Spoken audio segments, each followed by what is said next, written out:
নমস্কাৰ জনাইছোঁ সকলোকে আৰু আজি এনাইৰ লগতে ভিডিঅ'টো আৰম্ভ কৰিছোঁ যিহেতু এনাই দোকানত বহি আছিল আৰু ময়ো গৈ আছোঁ বৌহঁতৰ নতুন মানে ডিলাৰলৈ যিহেতু ডিলাৰ অপেনিং কৰিছিল সেইকাৰণে বৌয়ে মাতিছিল বাবে আহিছোঁ আৰু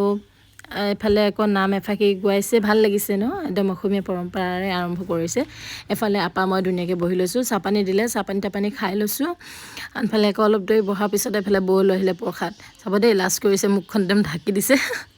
তেখেতে ফেচবুকত একদম জমাই থাকে নহয় ববি গগৈ বুলি আছে চাৰ্চ মাৰি চাব আপোনালোকে খুব ধুনীয়া ভিডিঅ' বনায় এইফালে আকৌ আমি গোটেইখিনিয়ে বহি লৈ প্ৰসাদ খাই লৈছোঁ ধুনীয়াকৈ আৰু লগতে এইফালে ফাষ্টফুড ষ্টল এখনো দেখিছেনে ইমান ধুনীয়াকৈ বনাই থৈ দিছে মই কৈছোঁ কাৰিকৰ কৰিবলৈ মই আহিম বৌক জোকাইছোঁ আকৌ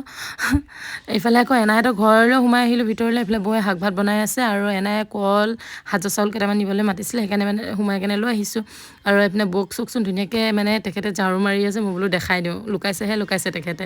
আৰু আজিলৈ ভিডিঅ'টো ইমান আছিল যদি ভাল লাগিলে লাইক কমেণ্ট শ্বেয়াৰ এটা কৰি দিবা আজিলৈ বাই বাই।